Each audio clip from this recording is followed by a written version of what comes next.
Tuhan berkata, nyahlah, aku tidak kenal kamu, pembuat kejahatan. Tuhan tidak tegur buahnya, karena Tuhan bekerja dalam diri jiwa-jiwa itu anyway, sekalipun orang itu gak layak yang melayani. Tapi orang yang melayani pura-pura sama Tuhan, satu-satu juga dipertanggungjawabkan. Tuhan berkata, nyahlah, aku tidak kenal kamu. Jadi kalau orang berkata, kalau gitu, kalau Yesus satu-satunya jalan, nah, kan Tuhan jahat berarti kan. Berarti kalau gak Kristen masuk neraka. Yang Kristen aja gak tentu.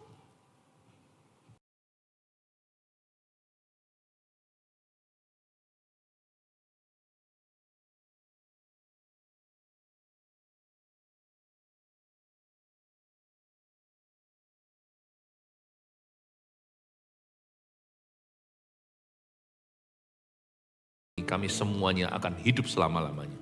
Yesus bawa umatmu suatu hari ke sorga.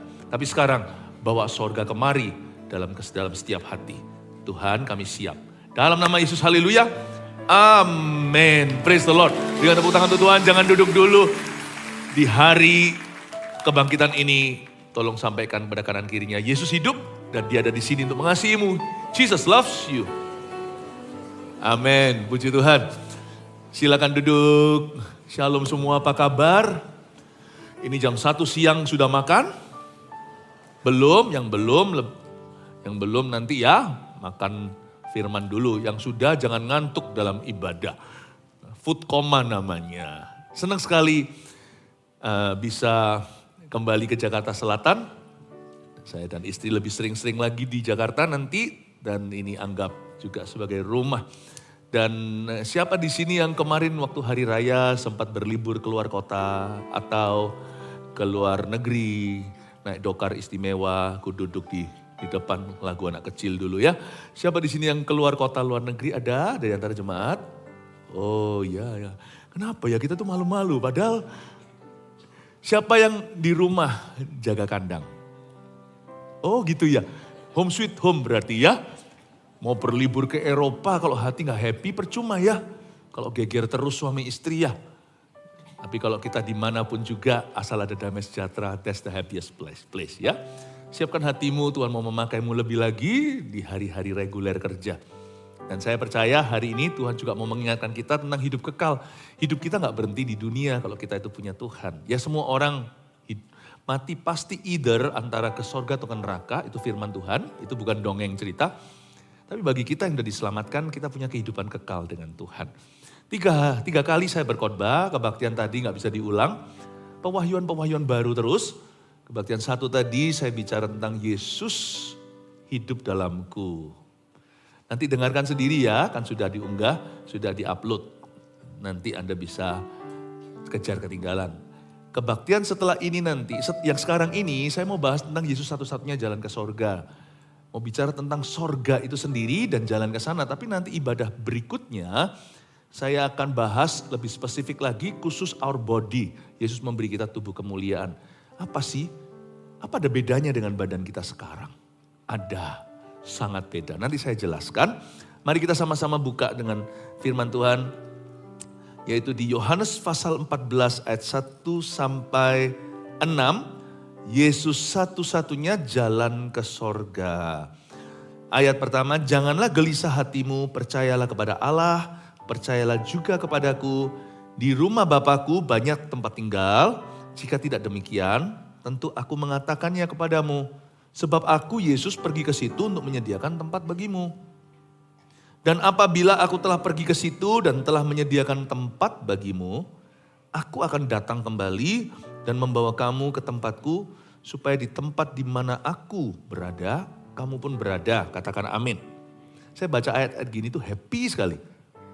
Gak akan pernah saya pisah sama Tuhan. Kita juga. Gak ada yang bisa memisahkan kita dari kasih Yesus. Baik hidup maupun kematian. Asal hidupmu adalah Kristus loh ya. Maka mati adalah keuntungan. Nah, kalau hidupnya bukan Kristus, mati tanda tanya. Dan kemana aku pergi, kamu tahu jalan ke situ, kata Thomas kepadanya.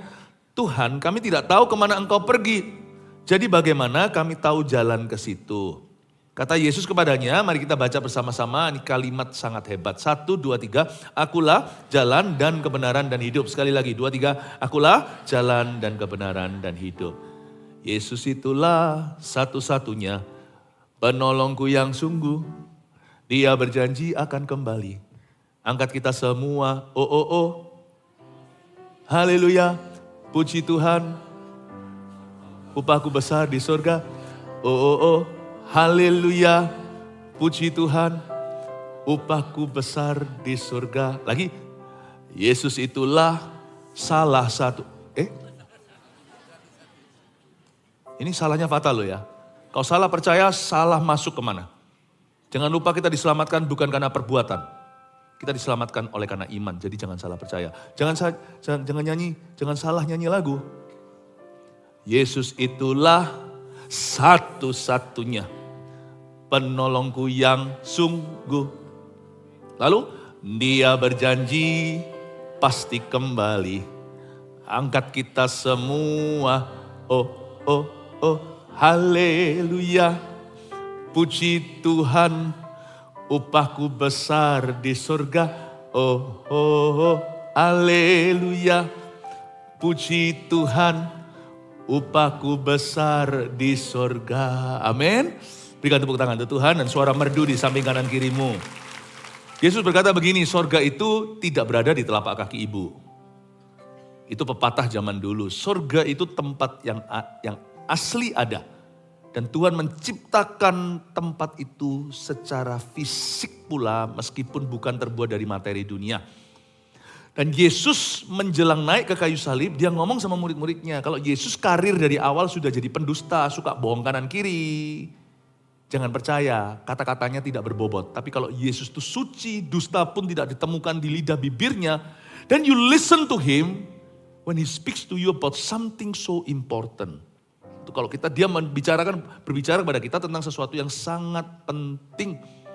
Karena Yesus itu datang dari sorga, dia bukan dari dunia. Lahir pun dari seorang perawan Maria, bukan karena sperma. He knew what he was talking about, dia tahu apa yang dia katakan, gak seperti manusia yang asal bunyi. Demikian pula kebenaran hari ini yang saya sampaikan itu adalah dari firman, dari Yesus ini bukan karang cerita seorang pengkhotbah, saya hanya menjadi penyambung lidah. Yesus berkata di ayat pertama, janganlah gelisah hatimu. Katakan kanan kirinya, janganlah gelisah hatimu. Sekalipun duduk di sebelahku. Jangan gelisah ya. Mau tahu nggak alasan utama kenapa manusia gelisah? Kalau alasan-alasan mengapa kita gelisah banyak. Gonjang-ganjing ekonomi, gak menentu, lesu ekonomi, pekerjaanku masalah, lagi vonis sakit penyakit, gak tahu nanti ini gak tahu nanti nasib saya seperti apa, aduh usia segini belum punya jodoh, atau sudah menikah salah. Merasa kayak seperti orang yang terjebak dalam pernikahannya, macam-macam lah. Tapi sebenarnya tahu gak? Akar gelisah itu satu. Hidupnya tidak punya Tuhan. Sekalipun dia Kristen, tapi kalau hubungannya dengan Tuhan jauh juga akan gelisah. Karena hanya dekat Allah saja hati ini tenang. Daripadanya lah keselamatan kita. Dan kegelisahan yang paling utama yang sering diabaikan karena kesibukan adalah mati kita kemana?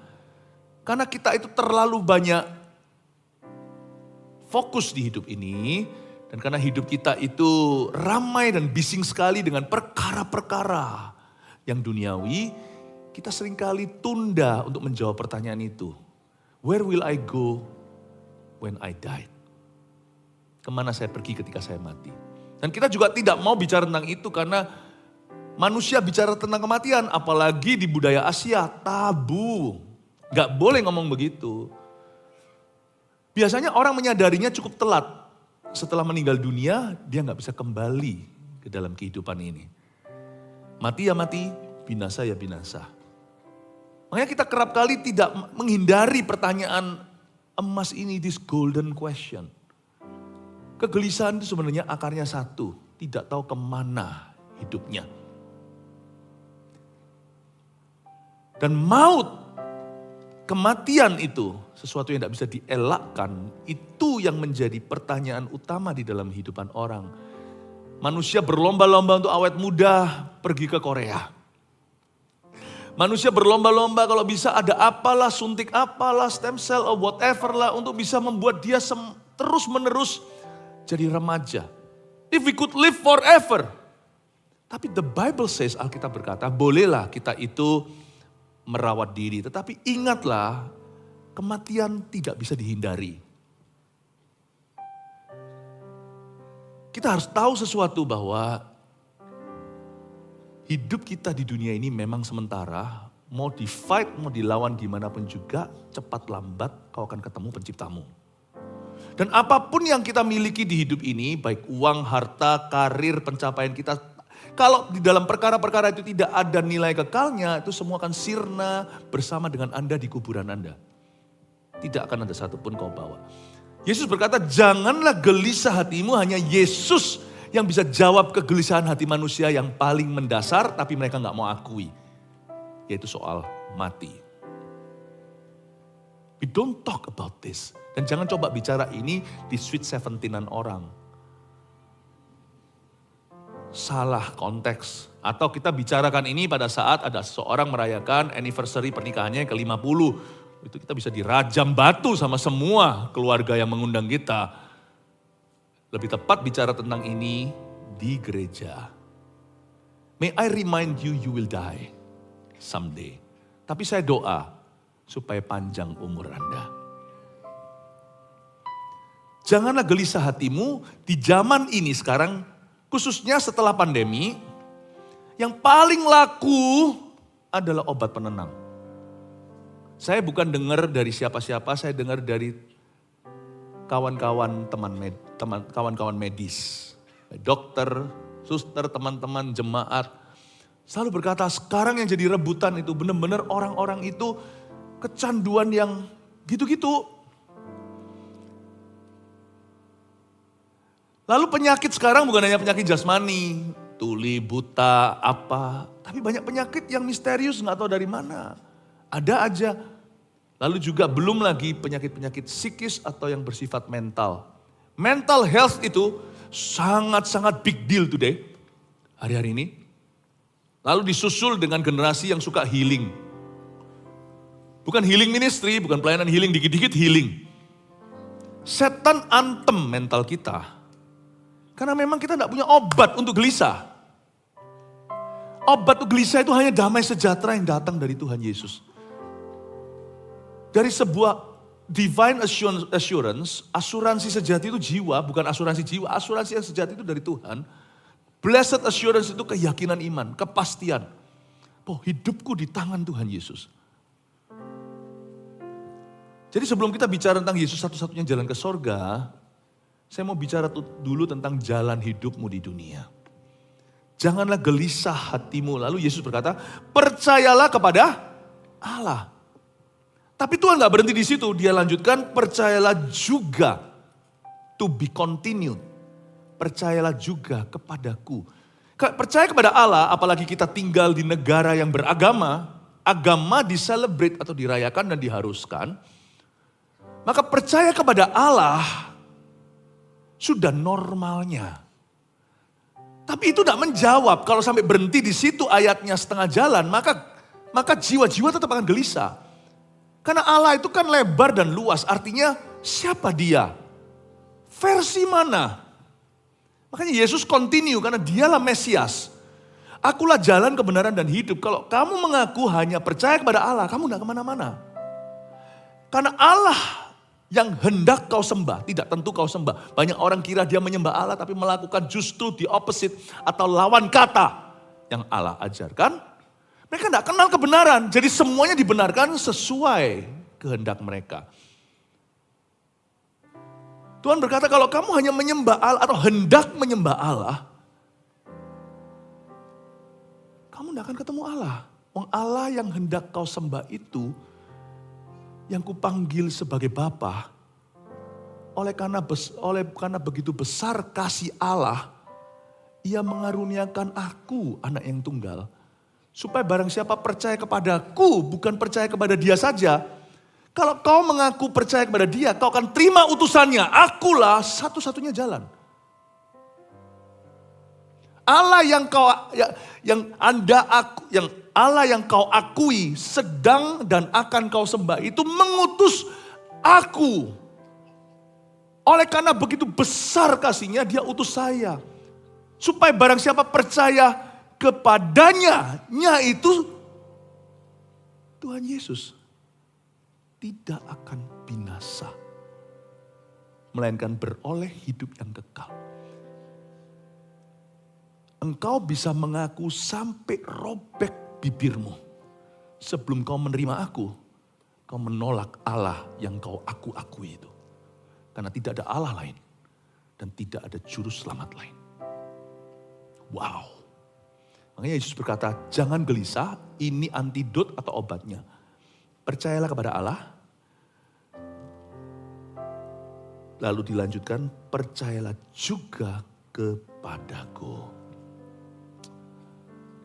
Saya mau tunjukkan pada Anda ya, kalau gitu orang gak Kristen masuk neraka dong. Tuhan jahat sekali ya. Loh, saya jawabannya gini dulu. Saya mau setuju dengan orang yang ngomong begitu. Kristen aja banyak yang masuk neraka.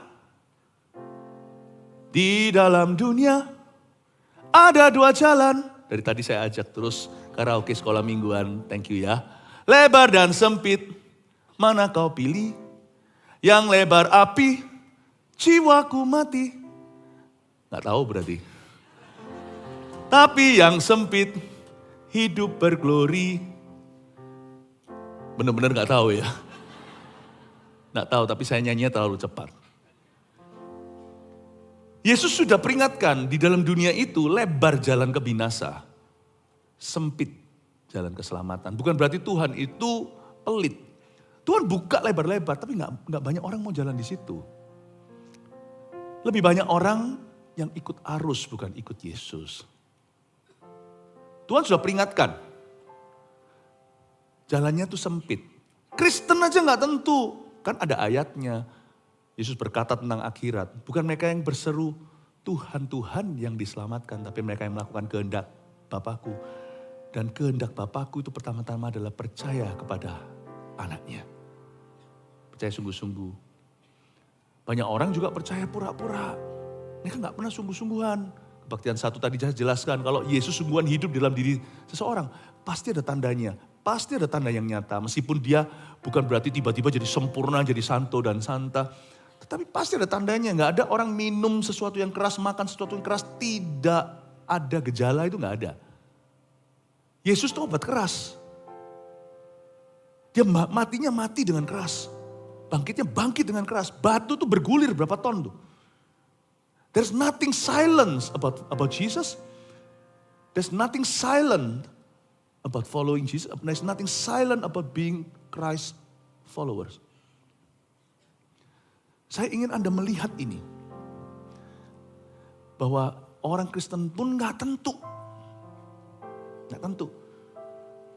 Bahkan orang yang menggunakan nama Tuhan dengan sembarangan, sekalipun nama itu kadang-kadang mempan, karena memang Tuhan sayang sama orang yang hendak ditolongnya. Mereka yang menumpangkan tangan orang sakit, menyebut nama Tuhan sehingga kelepasan.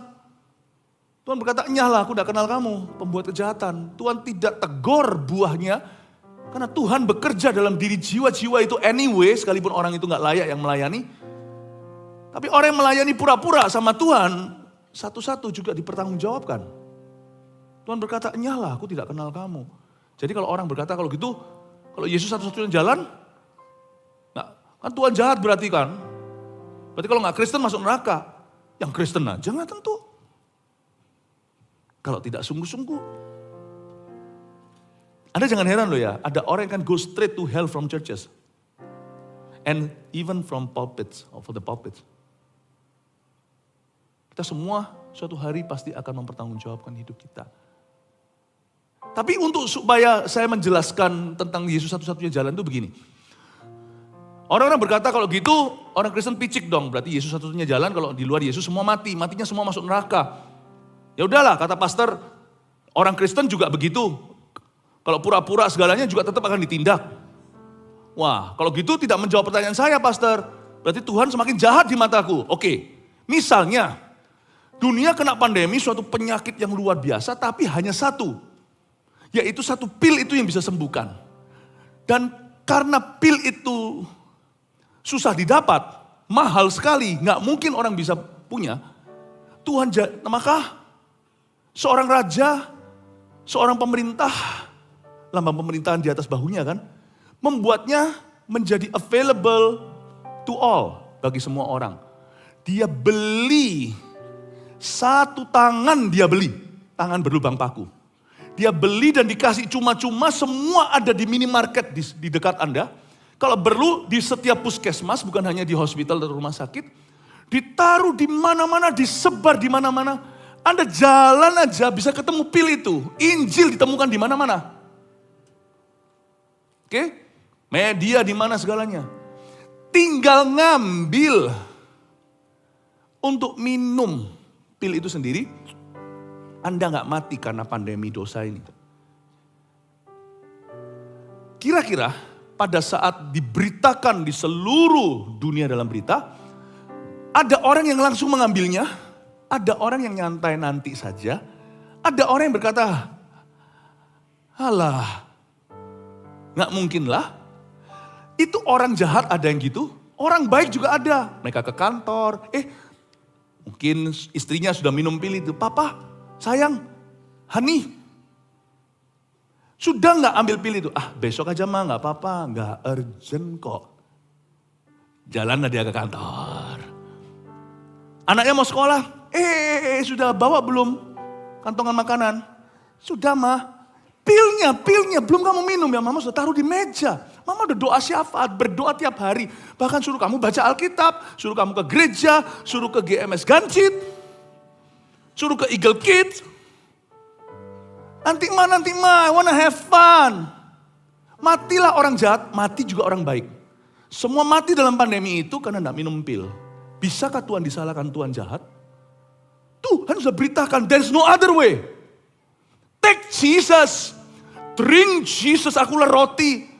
Dia bahkan sudah meroti-rotikan dirinya, sini, makan gua. Eat me. Akulah air kehidupan.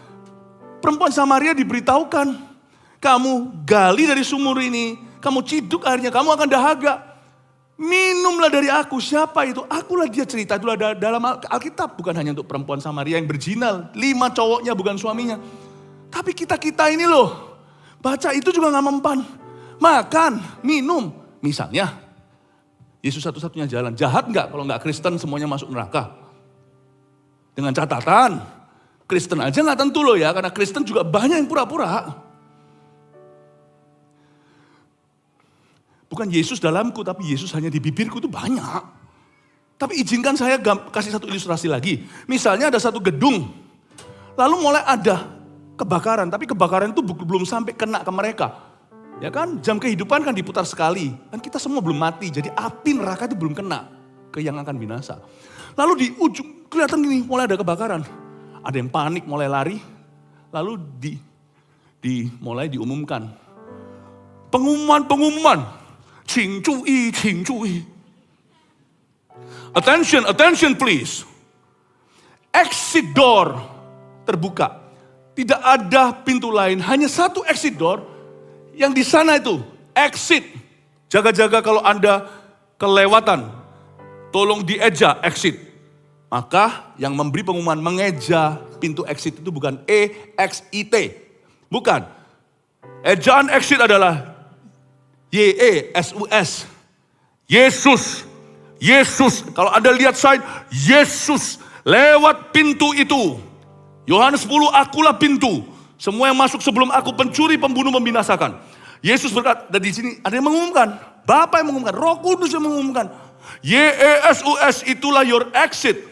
Seluruh hadirin mall harap segera meninggalkan ruangan. Ini bukan suruh bubar ya.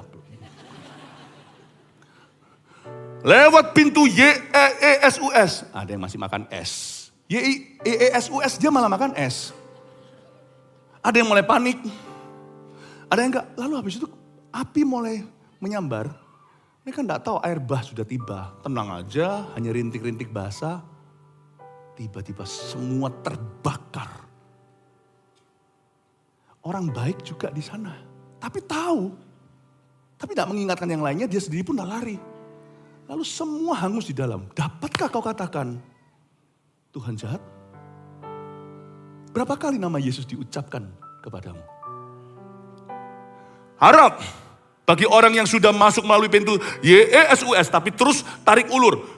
Keluar pintu itu masuk lagi. Karena memang tidak punya komunitas yang sehat.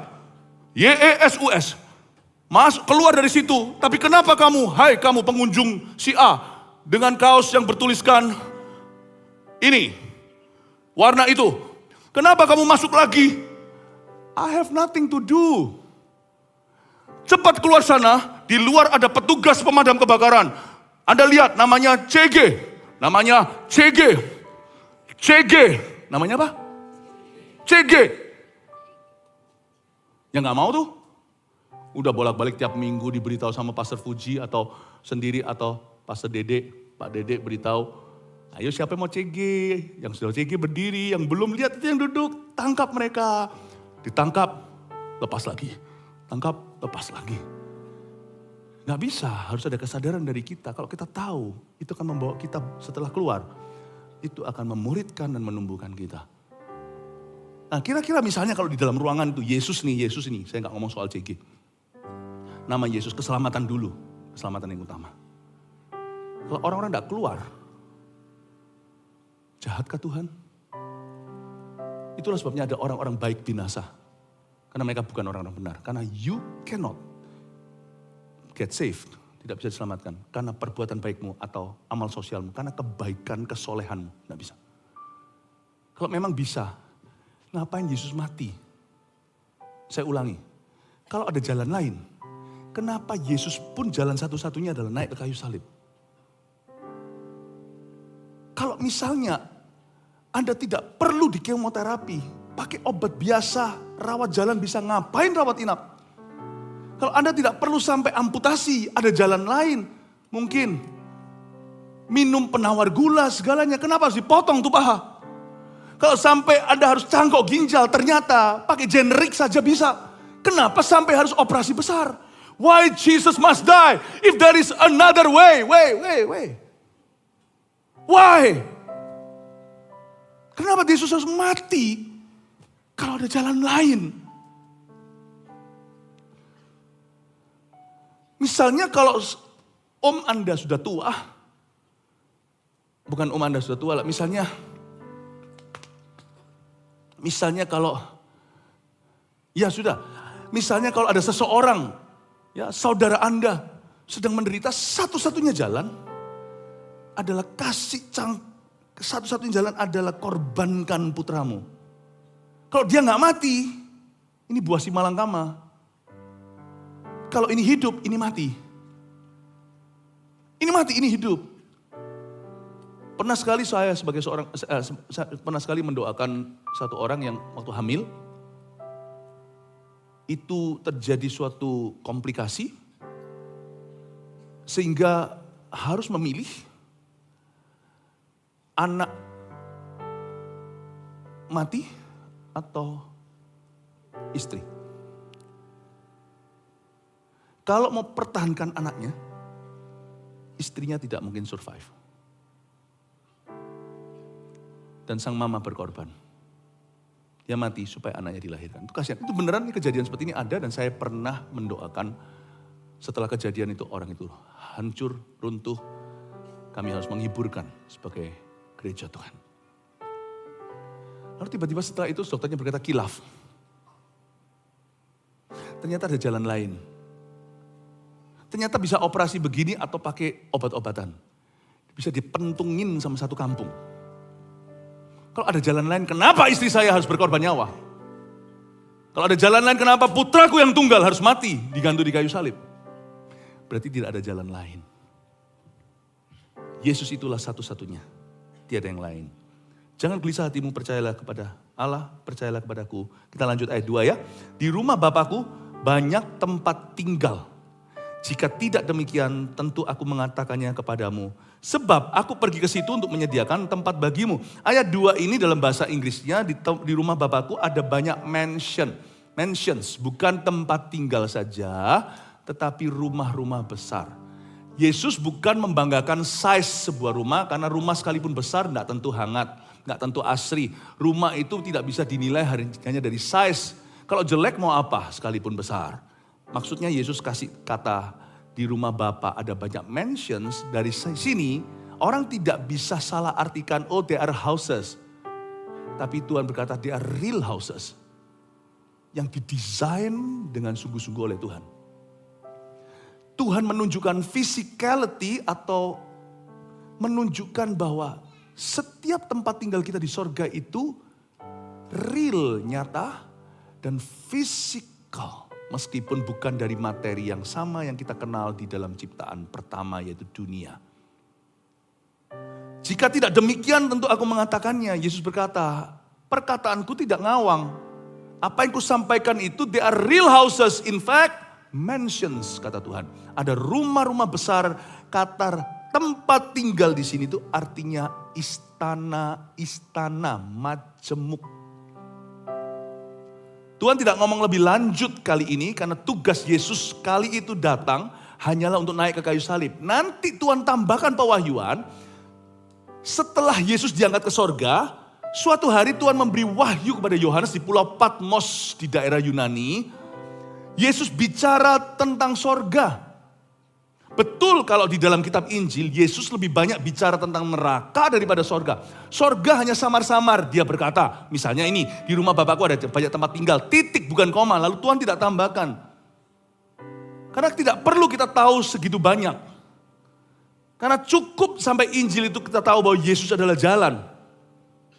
Tapi setelah gereja mula-mula berdiri dan banyak anak-anak Tuhan, Tuhan tambahkan pewahyuan sebelum menutup kanonikal Alkitab. Dia tambahkan di kitab Wahyu, siapa bilang sorga itu sepenuhnya misteri. Meskipun sebagian besar tidak diceritakan, tetapi Alkitab cukup speak up, cukup angkat suara tentang sorga. Nanti kalau ada waktu, kalau kita masih ada sisa, nanti kita sekilas saja kita lalui Wahyu 21 ya. Tolong siapkan multimedia, jaga-jaga kalau saya pakai pasal 21 ini nanti sama jemaat dengan cepat-cepat saya bahas.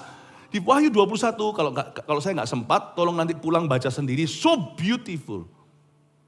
Tuhan itu lewat pewahyuannya kepada Yohanes menjelaskan bahwa sorga itu it's a real place. And the dead who rise in Christ, orang mati yang mati dalam Kristus. Kalau nggak gitu Paulus nggak akan ngomong mati itu keuntungan. Kalau kita semuanya lenyap atau kalau kita gentayangan. Yesus berkata Paulus berkata mati itu kan keuntungan karena dia tahu bahwa di sorga itu tempat yang lebih nyata dari di dunia. Badan tetap badan, hanya tubuh kemuliaan. Alkitab tidak totally silent about heaven. Memang bukan di dalam era Injil Matius, Markus, Lukas, Yohanes. Tapi di kitab Wahyu sebelum tutup Alkitab.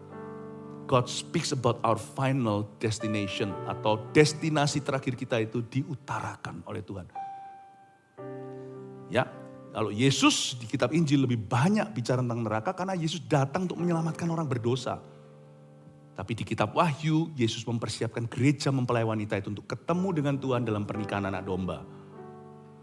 Kita baca nanti kalau ada waktu ya, segera aja lanjutkan dulu. Dan apabila aku telah pergi ke situ ayat 3 dan telah menyediakan tempat bagimu, aku akan datang kembali dan membawa kamu ke tempatku, supaya di tempat di mana aku berada, kamu pun berada. Lalu kakak saya tanya, ini di sini ada Filipus soalnya. Dia tanya, kemana jalan ke situ? Tunjukkan. Singkat cerita, ayat yang kita baca bersama tadi penutupan. Ayat 6, kata Yesus kepadanya. Ya, oh sorry bukan Filipus ya, bukan kakakku ini. Omku ini. Thomas ya. Kata Thomas kepadanya, Tuhan kami tidak tahu jalan ke sana. Bagaimana kami tahu jalan ke situ? Kata Yesus kepadanya, akulah jalan, kebenaran dan hidup. Tulis dulu 3 poin sini sebagai penutupan babak pertama. Nanti kalau sisa waktu saya mau pakai untuk sekilas bicara tentang sorga sebagai tempat yang fisik dan nyata. Nomor 1, Yesus itulah satu-satunya jalan.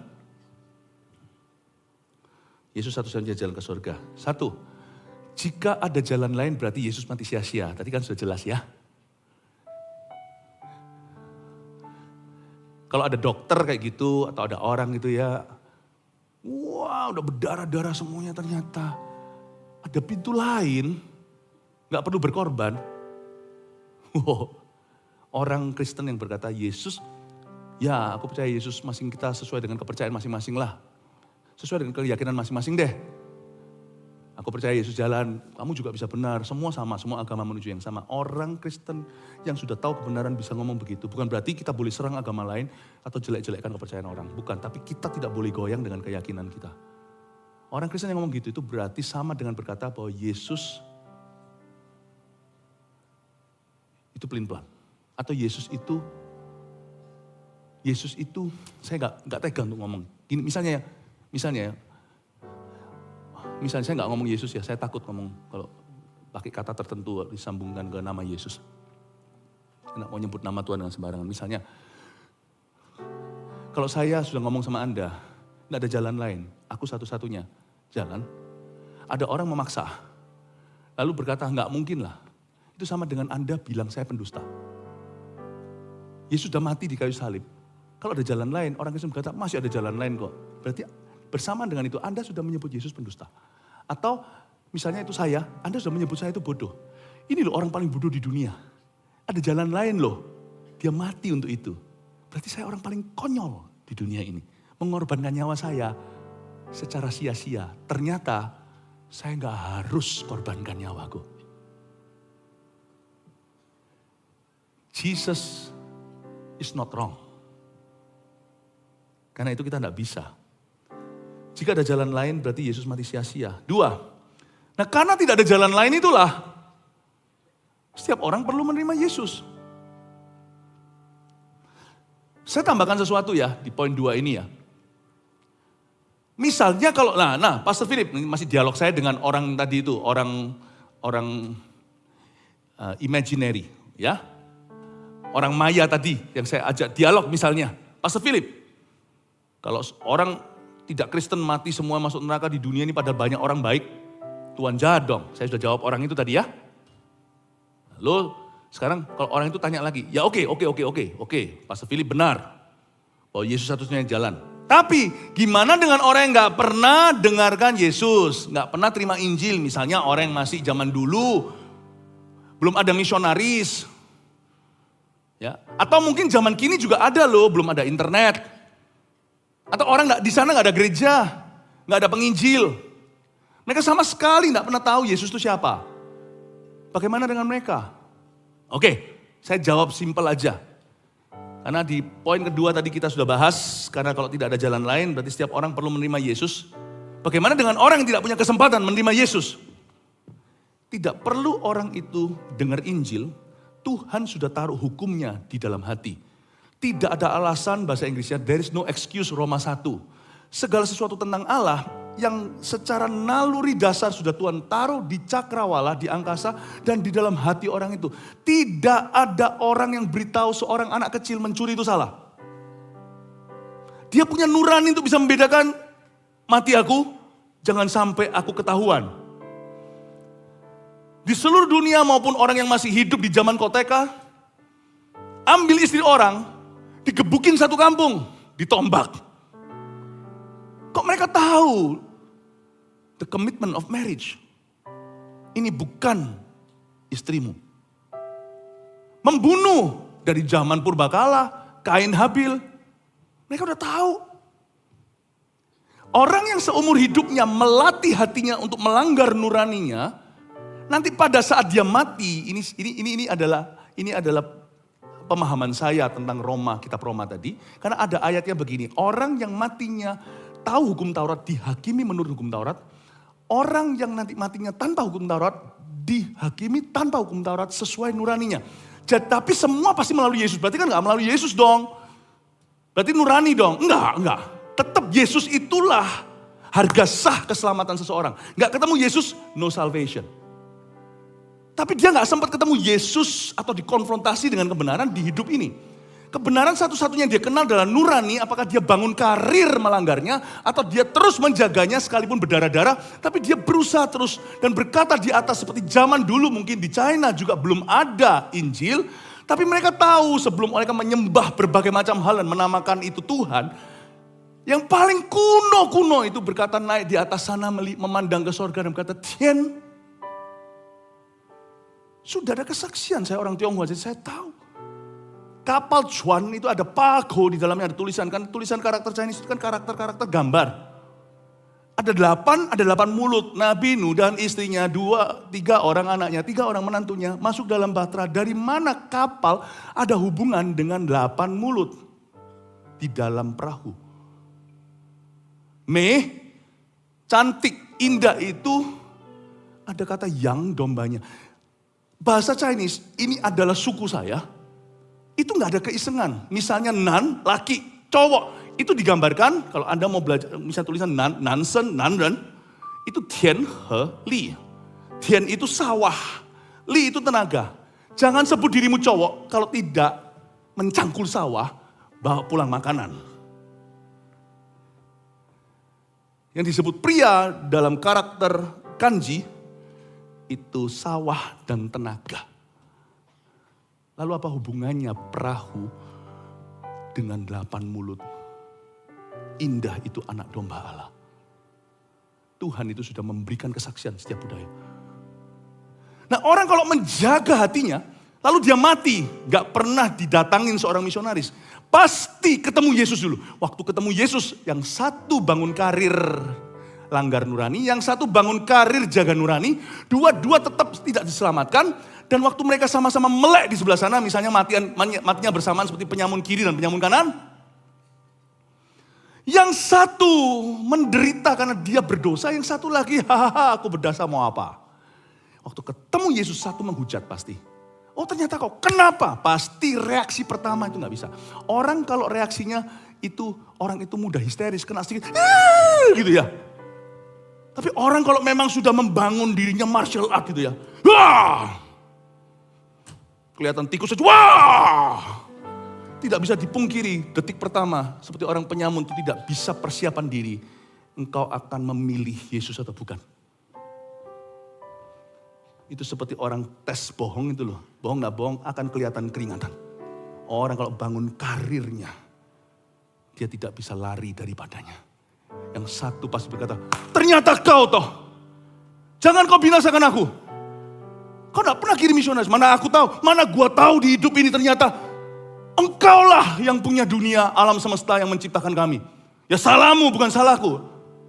Yang satu lagi berkata, yang satu yang menjaga nurani, melihat Yesus yang berkata, ternyata engkau yang selama ini ku nanti-nantikan. Yang satu tersungkur, yang satu menghujat. Disitulah akan kelihatan domba ke kanan, kambing ke kiri. You cannot bypass God. You will meet God at some point. Itu yang disebut di Roma. Karena itu setiap orang, tidak ada jalan lain, harus menerima Tuhan. Tugas kita, nomor 3, bagian kita hanyalah beritakan Injil dengan cara yang sopan. Makanya satu-satunya jalan, karena itu kita harus beritakan Injil, tahu gak kenapa? Karena gak ada jalan lain. Jadi satu-satunya yang punya pesan keselamatan, yaitu orang-orang Kristen yang lahir baru. Sungguhan. Jadi orang Kristen doang gak tentu selamat. Tapi orang diselamatkan. Pasti Kristen pada akhirnya. Gak bisa gak sih? Lihat orang kalau diselamatkan, kecuali kalau dia dipaku di kayu salib ya, dia penyamun itu gak bisa apa-apa, jangan salahkan. Orang yang diselamatkan gak bisa bypass perintah Tuhan pertama itu bukan pelayanan. Bahkan bukan menghormati ayah ibumu. Perintah Tuhan pertama itu dibaptis. Jadi kalau baptis itu saja udah buyar, yang gak Kristen pasti harus Kristen. Saya gak kok ngomong soal denominasi gereja ya, mau gak mau.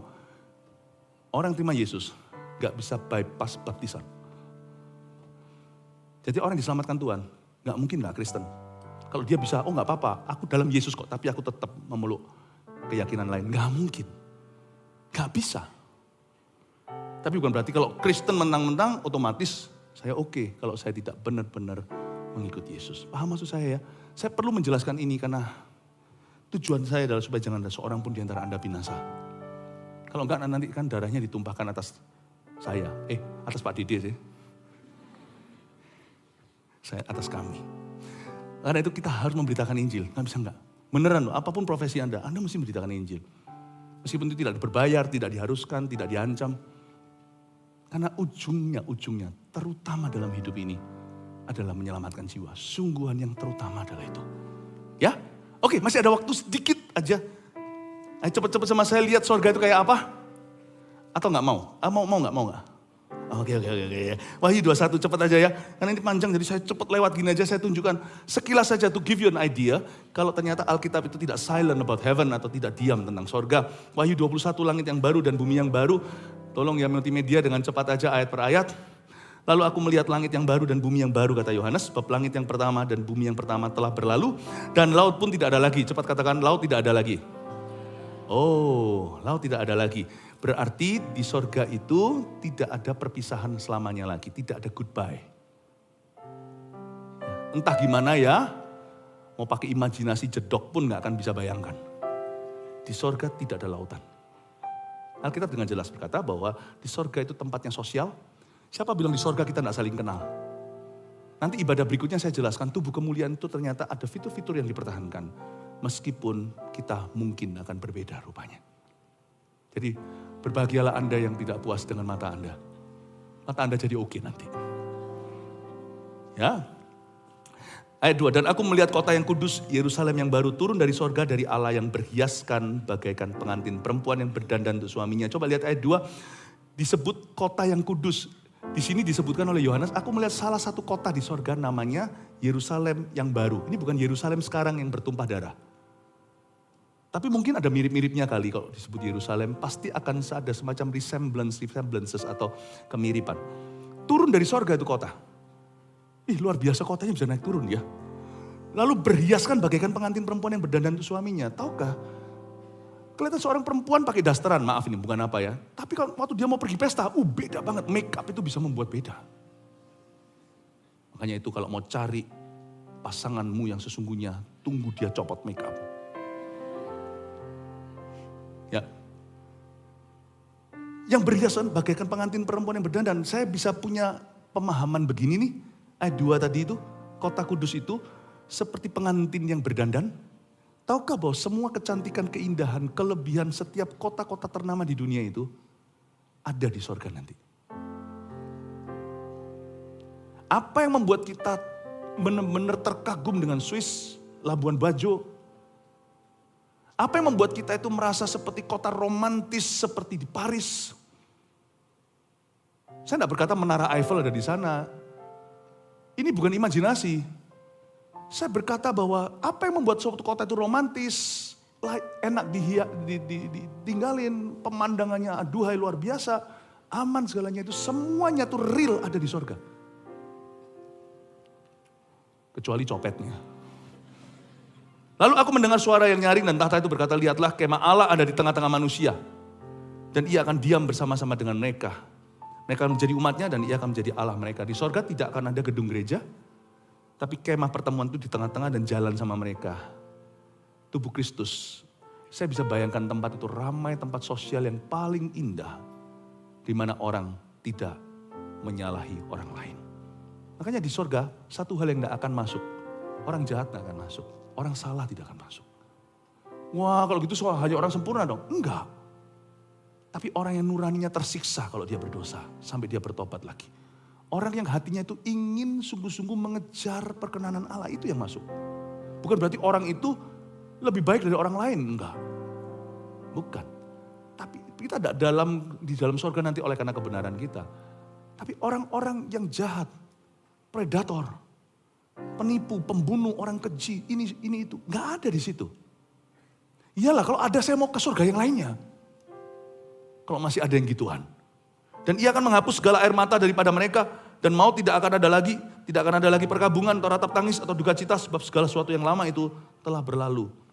Ia yang duduk di atas tahta itu berkata, lihatlah aku menjadikan segala sesuatu baru. Sebenarnya dari ayat ini lihatlah aku jadikan segala sesuatu baru. Yerusalem baru itu nanti, sekarang di dunia ini kita bisa lahir baru. Semua dimulai dari saat kita menjadi ciptaan baru. Sebenarnya orang yang sudah terima Tuhan, mati dia tidak mati. Mati dia hanya masuk ke dalam rumah Bapa. Tahukah kita hanya bisa hidup selamanya. Tubuh kita akan digantikan dengan tubuh kemuliaan. Aku menjadikan segala sesuatu baru. Sekarang Tuhan kasih depositnya dulu. Tuhan memberikan Roh Kudus di dalam diri kita. Kita menjadi ciptaan baru. Jadi kalau kita mati itu to be continued. To to be continued.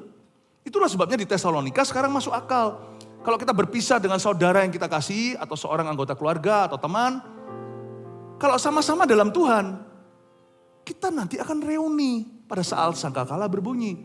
Kita boleh bersedih, berduka, itu harus. Itu normalnya manusia harus lewati proses itu di dunia yang sementara. Tapi janganlah kau berkabung seperti orang yang tidak punya pengharapan. Sebab nanti sekali-kali yang masih hidup ketika sangkakala berbunyi tidak akan mendahului mereka yang sudah dikubur. Mereka dibangkitkan dulu. Dalam antrian mereka duluan. Sekarang masuk akal yang dikatakan Yesus dan dikatakan Paulus. Ayat 6, firman-Nya lagi kepadaku semua yang terjadi. Aku adalah Alfa dan Omega, awal dan akhir. Orang yang haus ku beri minum yang cuma-cuma dari mata air kehidupan. Ayat 7 sampai dan ayat 8, barang siapa menang, siapa saja orang yang gak masuk, penakut yang gak percaya, orang keji, orang sundal, penyembah berhala, pendusta, semuanya itu.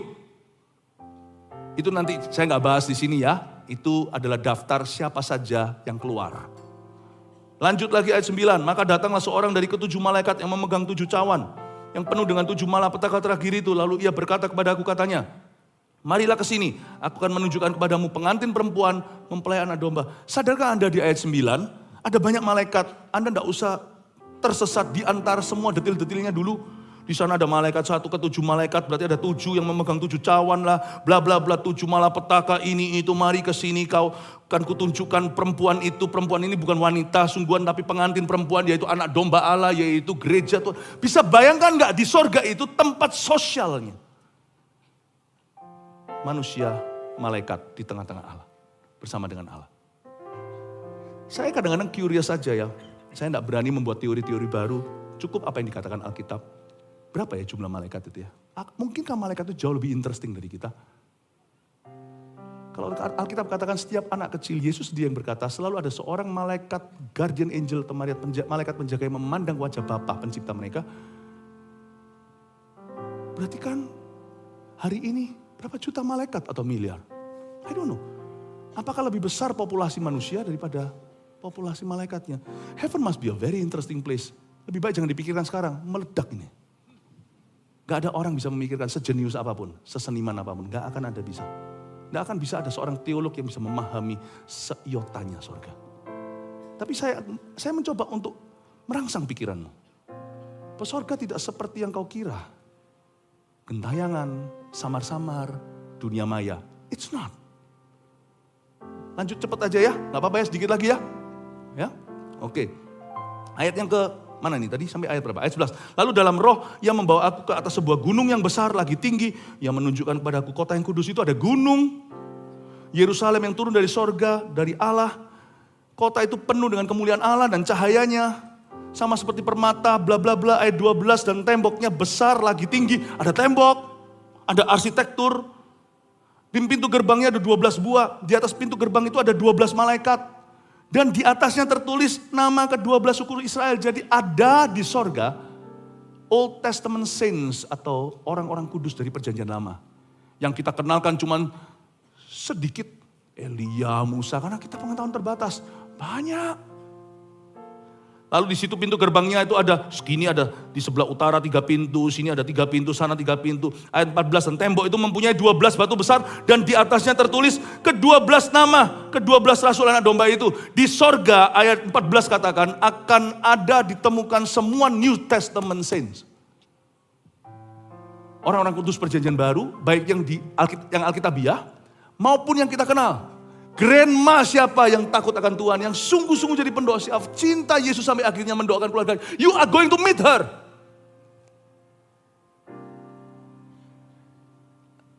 Ada monumennya untuk 12 suku Israel, 12 rasul. Perjanjian lama, perjanjian baru. Have you imagined? Maka sekarang saya ngerti kenapa kita harus hidup miliaran tahun pun baru mulai di surga. Kau tak akan bisa selami satu malaikat yang kau tidak bisa terselami. Semua pengetahuan orang yang suka belajar, yang curiosity, yang penasaran. Anda itu akan menjadi Firdaus bagimu. Orang yang gak suka belajar, itu Firdaus bagimu. Neraka betapa ngerinya. Ketika setelah 1 miliar tahun kau dibakar, cacingnya tidak pernah berhenti. Kita tidak ketemu orang. Semua orang kesakitan dan merintih dan menghujat Tuhan. Kau baru mulai 1 miliar tahun. Dan tak akan keluar. Makanya saya ngerti sekarang kenapa Tuhan berkata, percuma kamu memperoleh harta seluruh dunia kalau kamu akhirnya masuk ke sana. Sebab 80 tahun hidupmu di dunia ini pun dihiasi dengan penuh dengan penderitaan. Dia ada artinya dengan 80 tahun kali 8. Lalu setelah 80 tahun kali 8, 650 tahun kemudian, kali 800, silakan hitung di kalkulator sendiri. Anda kira, kapan aku keluar? Aku kena kompor panas dan aku gak bisa mati. Aku merasakan setiap kesakitan dan loneliness. Kalau Anda takut tinggal sendirian di mana tidak diajak omong siapa-siapa, siap-siap 800 tahun kemudian Anda tidak akan diajak omong siapa-siapa. Kalau orang yang takut tempat sempit waktu di MRI atau CT scan, ngeri. Semua tempat akan sempit di sana. Makanya disebut dengan the fire pit. Saya ngerti kenapa yang terutama itu memberitakan Injil. Now I know why. Karena kekekalan itu real. And it's forever. Itu bukan imajinasi, dongeng, atau cerita sekolah minggu. Lanjut lagi ya. Ini para arsitek harusnya interested ini. Dan ia yang berkata dengan aku ayat 14-15. Punya satu tongkat mengukur dari emas untuk mengukur kota itu. Serta pintu gerbangnya, temboknya. Coba lihat ya, diukur. Katakan diukur. Wow, kalau sesuatu itu gentayangan, spirit, tidak bisa diukur. Ini fisik, makanya bisa diukur. Kota itu terukur ayat 16, 4 persegi, panjangnya dengan lebarnya, dan dia mengukur kota itu dengan tongkat itu 12.000 stadia. Kira-kira itu berapa benua Amerika? Saya tidak tahu. Itu bukan urusanku, saya pendeta. Tolong dihitung yang arsitek. Jadi kota itu memang arsiteknya adalah Tuhan. Panjangnya, lebarnya, tingginya, lalu ia mengukur tembok 144 hasta menurut ukuran manusia yang ada. Dan bla bla bla ayat 18, tembok itu terbuat dari, katakan tembok itu terbuat dari, katakan terbuat dari. Berarti ada materinya. Bahan-bahan termulia meskipun bukan seperti di dunia. Seperti emas, seperti intan, seperti permata, bukan. Tembok itu terbuat dari dan sebagainya, materi-materinya bahan termulia. Ayat 21 dan ke-12, pintu gerbang itu adalah 12 mutiara. Jalan-jalan kota itu dari emas murni bagaikan kaca bening. Tunggu dulu, emas murni kok kaca bening? Itu bukan emas yang 1 kilo sekarang sekian miliar. Itu seperti emas karena Yohanes gak tahu gimana menjelaskan apa yang gak ada di bumi. Emas murni kok seperti kaca bening? Emas murni itu kuning. Bahasa Indonesia juga bisa main trik, bisa menjebak. Mau apa? Mau air putih? Saya langsung tanya, mau susu? Setahu saya kalau air sungguhan itu bening. Ini bukan emas murni yang kita tahu. Ini lebih. Artinya this is the best material you cannot find on earth. Lalu lanjut. Saya sudah mau selesai. Dan aku tidak melihat bait suci di dalamnya, dan sebagainya. Ayat 23, dan kota itu tidak memerlukan matahari dan bulan untuk menyinarinya. Sebab kemuliaan Allah meneranginya, anak domba itu adalah lampunya. Ada sesuatu yang interesting. Bangsa-bangsa berjalan, bla bla bla. Ayat 25, dan pintu-pintu gerbangnya tidak akan ditutup pada siang hari. Sebab malam tidak akan ada lagi di sana. Lalu ditulis di sana kekayaan hormat bangsa-bangsa dibawa kepadanya. Nggak akan masuk ke dalamnya sesuatu yang najis atau orang yang melakukan kekejian atau dusta. Tapi hanya mereka yang namanya tertulis kitab kehidupan anak domba itu. Ayat 25, malam tidak ada di sana. Dan ini secara harafiah memang tidak ada lagi malam. Di situ. Orang tidak mengantuk, orang tidak capek. Dan malam di sini juga secara profetik. Bahwa di dalamnya tidak ada kegelapan sama sekali. Kegelapan hati manusia. Anda tidak perlu curiga, takut nanti orang yang Anda sayangi akan dizolimi. Tidak akan ada orang yang mencelakakan orang. Tidak ada spiritual darkness in the heart. Saya mau tunjukkan pada Anda. Dan satu-satunya jalan ke sana, Bapak Ibu. Attention. Perhatian. 请注意. Horas. Kok horas apa hubungannya? Exit is YUYESUS. That's it. Saya harap Anda mengerti ini. Please, kalau suatu hari kita semua mati, saya tidak ingatkan lagi, jangan ada seorang pun di antara Anda binasa. So saya tidak akan binasa by the grace of God. Amin Bapak Ibu, mari kita semuanya bangkit berdiri, Tuhan mengasihimu. Kasih tepuk tangan untuk Tuhan.